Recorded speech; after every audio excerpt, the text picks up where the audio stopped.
audience. This is your future. Theater appreciation kids and acting class from UNCC. Where are you guys? Welcome. Welcome. I'm so glad you're here. I have papers for you. Okay, what this is you see it on your program, series of vignettes and monologues. Be encouraging and turn your phones off. I'm sitting behind you. So, with no more ado, welcome to the Act 2 finals. Enjoy the show.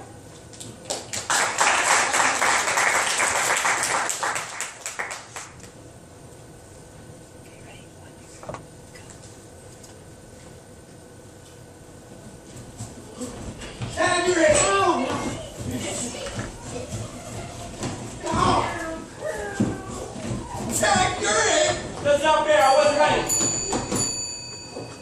Ask a kindergarten class. How many of you can draw? Oh! And all hands shoot up. Ooh, who can draw? All of us! What can you draw? Anything? How about a dog eating Farja in the jungle? Sure, how big do you want it? How many of you can sing? Oh. Yes, of course we can sing! All of us! What can you sing? Anything? What if you don't know the words? That's okay, we can just make them up. Let's sing. Now? Why not? Twinkle, twinkle, little star, how I wonder what you are. You can dance. Oh. What kind of music do you like to dance to? Any kind, let's dance. Now? Sure, why not?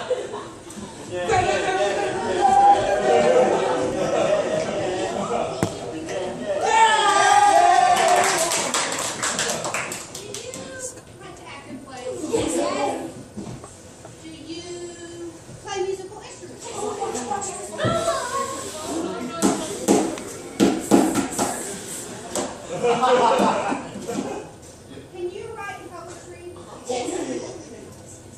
Can you read and write and count? We're learning how to do that now. Try those same questions on a college audience. A few students will raise their hands when asked if they can act or sing or dance or play an instrument. More often than not, those who do respond want to qualify their response with their limitations. I play the piano, but not very well. My mom made me. I only dance to rock and roll. I only sing in the shower. I only draw conclusions. When asked why the limitations, the college students answered, I don't have any talent. I haven't done any of that stuff since like the 3rd grade. Who's got the time? That's not my major. You can imagine the response to the same questions asked of an older audience.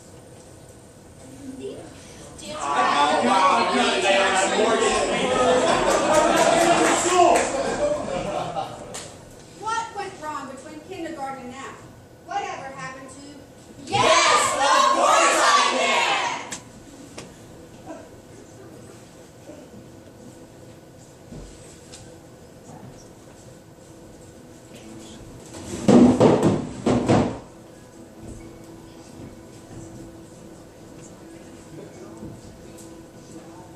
In the early, dry, dark of an October evening, the neighborhood children are playing games of hide and seek.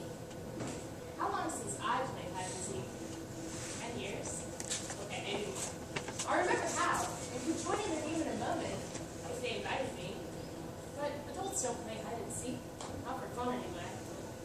Did you ever have a kid in your neighborhood who played so good no one could ever find him? We did. After a while, we'd give up on him and go off digging for rocks wherever he was. Sooner or later, he'd show up all mad because we didn't continue looking for him. And we get mad, saying he wasn't playing the game the way it was supposed to be played. There's hiding and finding, we'd say. And he'd say it was hide and seek, not hide and give up. We'd all yell about who made up the rules and who cared about who anyway, and how if he didn't play it right the next time, we wouldn't play with him anymore. Things like that. Hide, seek, and yell. No matter what, though, the next time he would hide too good again. He's probably still out there hiding somewhere for all I know. This neighborhood game goes on, and there's a kid hiding under my front pile of leaves. She's been there for some time now, and everybody else has given up and they're all over at the base. I considered going out there and telling them where she was. Then I thought about setting the leaves on fire. Finally, I just yelled, "Get down, kid!" Ah! It's hard to know how to be helpful sometimes. A man I know found out last year he had terminal cancer. He was a doctor, and he knew about dying. So he didn't want his family and friends to have to suffer through that with him. And he kept it a secret. And he died. Everybody said how brave he was for bearing his suffering in silence. But privately, his family and friends were angry. But he didn't need them, didn't trust their strength.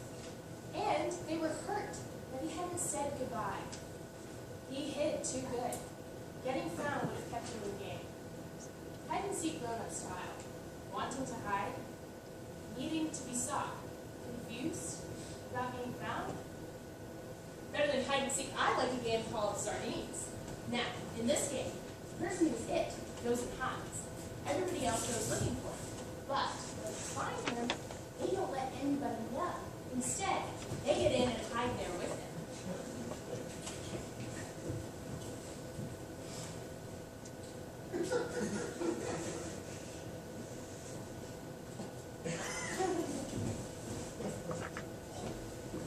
Pretty soon, everybody's hiding together in a heap, like a pile of pebbles.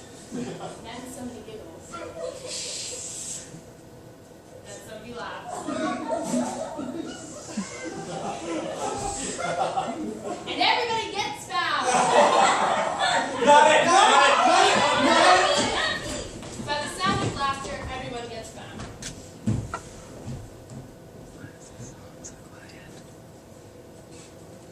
Trouble, no trouble set me free. I have seen peace, and it's too much for me.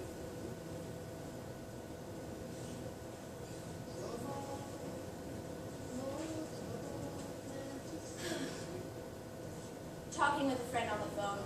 She's got a case of the midwinter spiritual rock. A terminal cold she's had since September. Well, you don't ever get depressed, do you? Are you kidding? Sometimes I get so low, it takes an extension ladder to climb out. So what do you do? I mean, what do you do? Well, no one ever really asked me that before. They usually ask me what I think they should do. My solace is not religion or yoga or even deep sleep. It's Beethoven. I put his Ninth Symphony on my phone and turn the volume way up. And I lie there. The music comes on like the first day of creation. And I think about Mr. B. He knew a lot about unhappiness and depression. He fought with his friends all the time, and he had a lousy love life. Mr. B wanted to be a virtuoso pianist, and he wanted to sing well too. But when he was still quite young, he started to lose his hearing. And by 1818, when he was 48, he was stone cold deaf, which makes it all the more amazing that he finished his Ninth Symphony 5 years later. He never really heard it. He just thought it. And so I lie there, wondering if it could have ever felt to Beethoven the way it sounded in my head.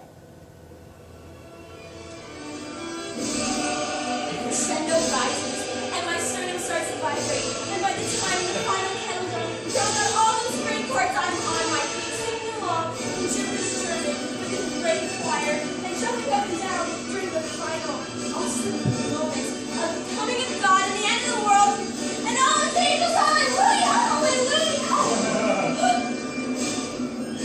Uplifted, exalted, excited, affirmed, overwhelmed. Man alive, out of all that sorrow and depression, out of all that trouble and frustration, out of all that deep and permanent silence comes majesty and joy. Beethoven defied his fate with jubilation. And I can't just sit there in my wintry ash heap, wringing my hands, feeling sorry for myself in the face of that music. Not only does it wipe out spiritual rot, it probably cures colds too. Some night, some incredible December night, when I am very rich, I'm going to rent me a grand hall and a great choir and a mighty symphony orchestra, and I will stand up on the podium and I will conduct the nine. And I will personally play the kettle drum part all the way through to the glorious end. All while simultaneously singing along on the top of my lungs. And during the awesome silence that follows, I will bless all the gods that be for Ludwig von Beethoven, for his ninth and his light. Man alive.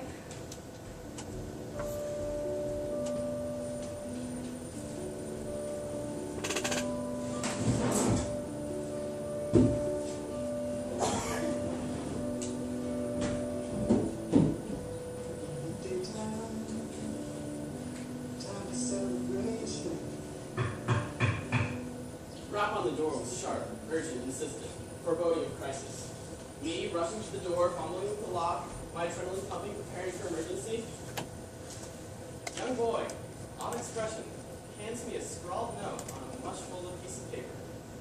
My name is Donnie. I will rake your leaves. $1 a yard. I am deaf. You can write to me. I can read. I rake good. Now behind our house is a row of tall, middle-aged matronly maple trees, extravagantly decked out in a million leaf sequins. And in season, these sequins detach themselves and lie at the feet of these matrons, like a dressing gown they've just stepped out of in preparation for the bath of winter. I like how it looks. I like how it looks very much. His wife is not. Neither does a gardening magazine. These should be raked. These are not good for the grass. These are untidy.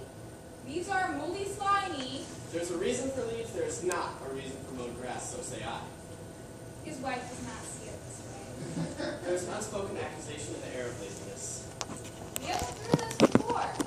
But this year, a bargain has been struck in the name of the scientist. Half the leaves will be properly raked. And the other half will be left in the care of nature. Come summers, we shall see. Now my part is raked. And mine is not. We shall see. Yes, we will. In a way, the trees are there because of the leaves. Zillions of telescopic seeds have fallen out of the sky to green the earth, and the leaves have followed to protect and nourish the next generation. But stony ground, rot, birds, bugs, bacteria, and people all interfere. But some seeds make it. Some seeds take hold and hold on for dear life. And they plant themselves and they survive. This has been going on for ages, and we must with it at our own peril, says the Abbey. This is important. My name is Donnie. I will rake your leaves, $1 a yard. I am deaf. You can write to me, I can read. I rake good. He pulls the pencil and paper out with patience, hope, and goodwill.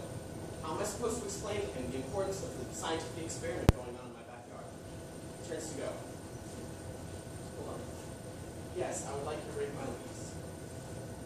I get the urgent nod from this attentive businessman child. Do you own your own rake? No? Do you rake the leaves when they are wet? Yes. It's a big yard. I should give you $2. $3. Bargain is struck.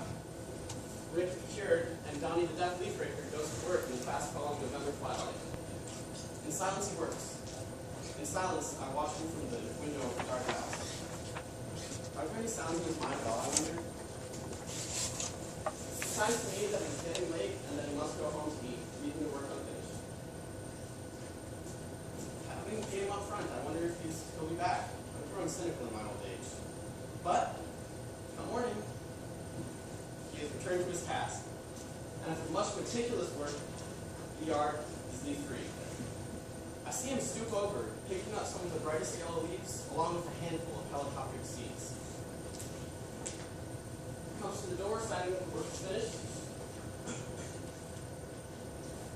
As I watch him walk down the street, I see him throw one helicopter seed into the air after another. A fringe benefit. I stand in my doorway in silence, watching him, smiling at his grace. A fringe benefit. Tomorrow I will go back into the backyard and push that pile of leaves over the embankment into the ravine behind my house. I will do it in silence. The leaves and the seeds will have to work out their own destiny back there this year. I would not have the heart to undo this child's work. The leaves have let go, and the trees have let go. And now I must let go and cast my lot in with this child who, like the seeds, is another one of nature's tenacious survivors. Hold on, Donnie. Hold on.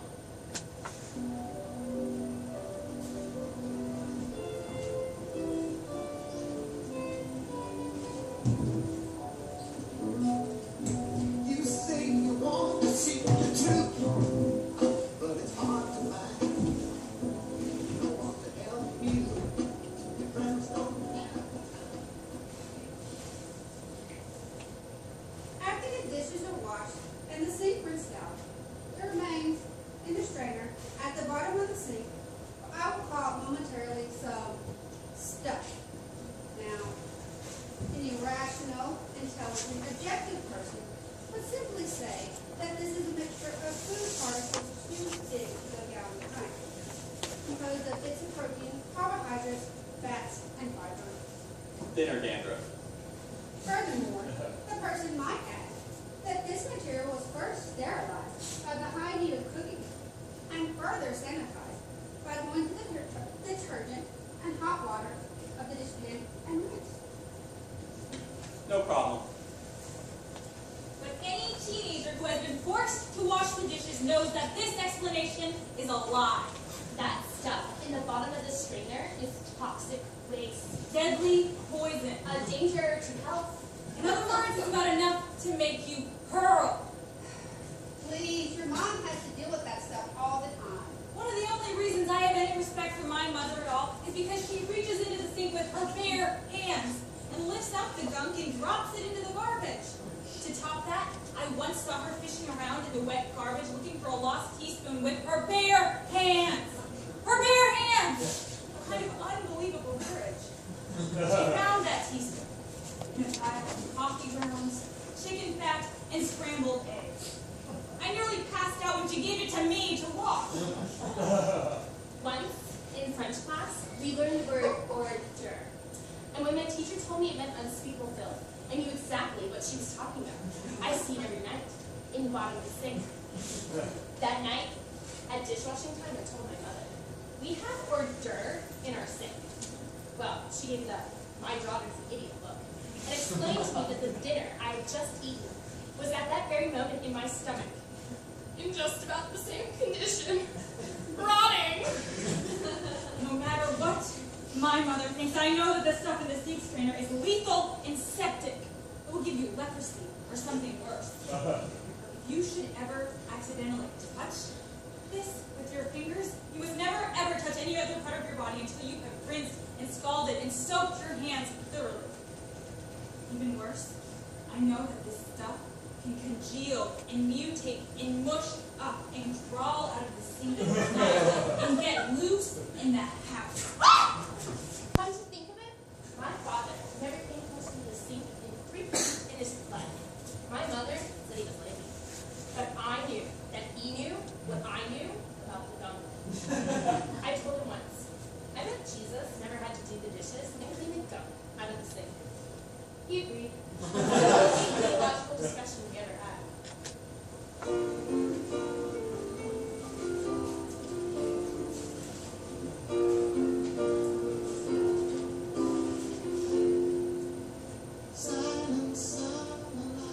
Imagine a high school graduation speech. The speaker addresses the students and asks, How many of you would like to be adults, independent, on your own citizens? well, all hands would go up with some enthusiasm. And the speaker would then give them this list of things that grown-ups do. Clean the sink strainer. Plunge out the toilet. Clean up babies when they poop and pee cleaning up the floor when the baby birds are spraying the spinach. Empty out the kitty litter. Scrape up dog poo. Bury dead pets when they get run over in the street. When you can do these things, then you will be adults. Well, some of the students may not want to go on at this point, but they may as well face the truth. Taking out the garbage of this life is a condition of membership in community. Being an adult is dirty work. But somebody has to do it.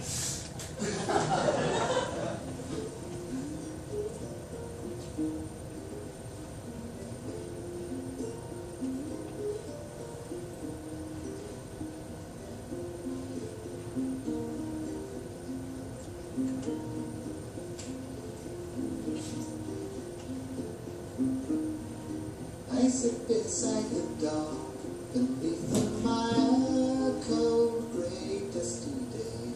The morning rain.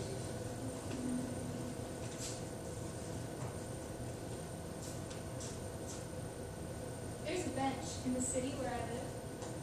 Its structure is simple. 3 slabs of smooth gray granite. And having checked with the compass, I can tell you that this bench has been carefully placed so that the long sides face east and west, and the short ends point north and south. This bench is placed on the highest ground of the highest hill in the cemetery, so that when on a clear summer's morning, you can see in almost 60 miles in 3 directions. This bench is, in fact, a tombstone in a cemetery, and I would take you there to sit if I could. You wouldn't feel uncomfortable, I promise. You wouldn't even know what it was at first. It's placed on the edge of a paved lane that curves through the burial grounds. The basement, the bench, the consciousness, the view. I'll say that someone went through a lot of trouble to be useful in death. Funerals have a certain narcissism to them. A very human holding on to identity as long as breath and granite lasts. What I want for my funeral, what I want for my epitaph. But to me, tombstones are markers of loneliness. But the bench is another story. Unique. First of all, there's no name inscribed on it. No conventional epitaph. No dates. Just an open invitation. Sit and think. What marks this grave is a gift of silent companionship that bridges lines. This bench has become a spiritual retreat for me over the years. And I know I'm not the only one to use it, because once I found a note taped under the bench. It wasn't for me. It was for a young woman who was in love with a young man who wrote her careless poetry with great passion. And no, I'm not sorry I seen it. And yes, I put it back where I found it. And no, I didn't hide in the bushes to see who came to the note. Secret lovers have enough problems as it is. But it was on this bench, a summer morning after one of those milestone birthdays, that I came to that moment when one crosses over from the abstract intellectual knowledge that all human beings die to the very active realization that I will die. Me. I will not be sooner or later. Not only did I realize that I will die, but I walked away thinking, well, it's okay.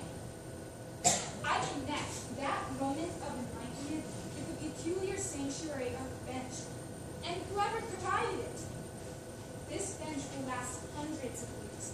Many people will sit on it and think not of the name of its owner, but of the nameless joys of this sweet life and the mystery of death. and how utterly amazing it all is. And that somehow, sometimes, things are just as they should be.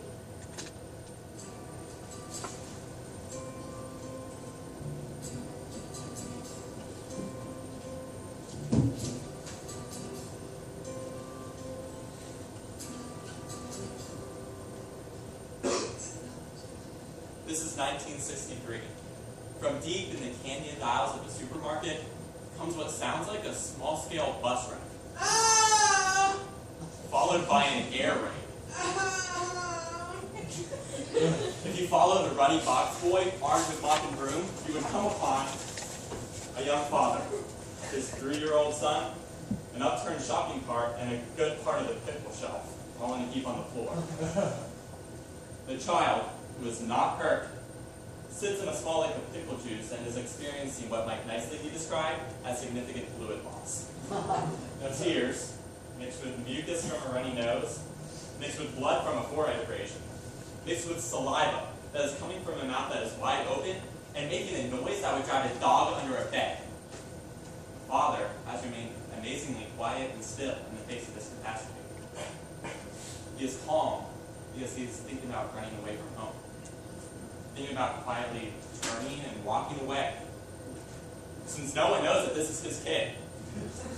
Getting into his car and driving away to California, maybe. Changing his name. Getting a job as a paper boy or a cook in an all-night diner. Something, anything, that does not involve contact with 3-year-olds. Oh sure, someday he may find all this amusing, but in the most private part of his heart, he is sorry he has children. Sorry he ever married. Sorry he ever grew up. And above all, sorry that this particular son cannot be traded in for a model that works. He will not and cannot say these things to anybody ever, but they are there, and they are not fun. Later, the father sits in his car in the parking lot, holding the sobbing child in his arms until he falls asleep. He drives home, carries the child up to his crib, and tucks him in. The father looks at the sleeping child for a long time. The father does not run away from home.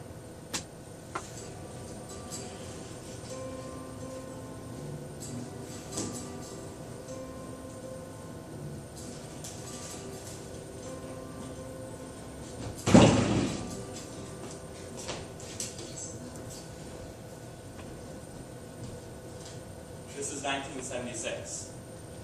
The same father paces his living room. In his hand is what's left of a letter, crumpled into a ball and uncrumpled again. The letter is from his 16-year-old son, the same son from the pickle juice. The pride of his father's eye, or was, until today's mail.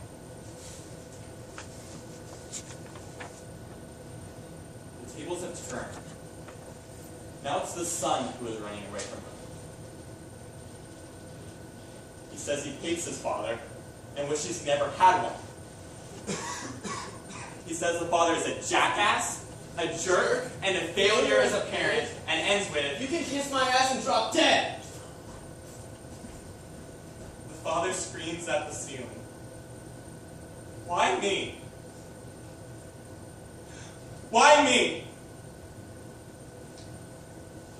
Well, the answer is simple. He has a son. The son is 16. Enough said. Someday, some long day from now, he may even laugh about this. But for now, there's only anguish.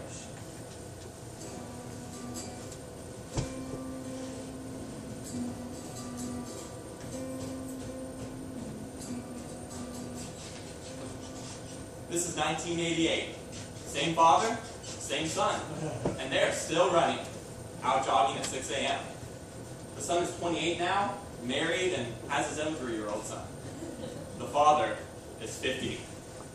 As they cross the busy street, the son looks both ways with his hand on his father's shoulder to hold him back from the danger of oncoming traffic.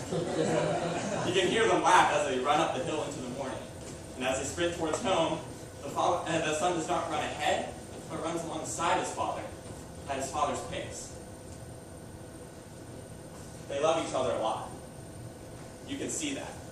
And they've been through a lot together, so they work to take care of their love. Yeah, there will be times when they're mad at each other again. And there will be times when they love each other.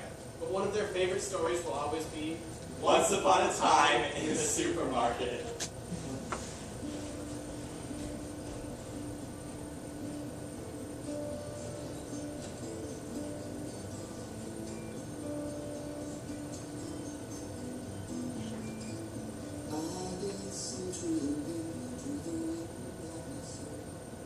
A while back, I decided that it was time for me to purchase a cemetery plot. What an odd shopping experience. You know, popular wisdom tells you that the three most important things to consider when making real estate decisions are location, location, location. And I thought, it's a great, what differences have you really made? And resale value? Not a problem. Well, I made my purchase, and now from time to time, I like to pay my respects at my final resting place. Visiting my grave always helps me untwist the snarls of my mind and soul, especially when I lose sight of what's most important. On a recent visit, I noticed that my neighboring property owners are James and Edith Grimm and Jacob Pleasant. Being buried between Grimm and Pleasant has a certain poetic rightness to it, don't you think? One time, I came up here late at night, and I brought with me my favorite blanket. I laid it on my grave, and I stretched out, and I was startled. This grave has an incredible view, looking straight up. I could see the starshine that was coming to me from millions of light years away. Trying to conceive the magnitude and complexity of space, I just stared into the infinite darkness, filled with all that light. You know, I never really liked that verse that says, "Dust thou art, to dust thou shalt return." We are energy, which is interchangeable with light. We are earth and water and fire. And we're also hopes and dreams and fears held together by wisdom and torn apart by folly. So much more than dust. That verse should say, "Miracle thou art, to mystery thou shalt be." The light that I see from my grave started traveling ages before I even came into being. The stars, which are the source of that light, may have even died out by now. Gone. That's a scientific fact. But somehow, their light still shines on. My life gives off a different kind of light. That light may shine on too, long after its source is gone. It's a life within. So why not take a look now? Pick out the devils and pick up the good.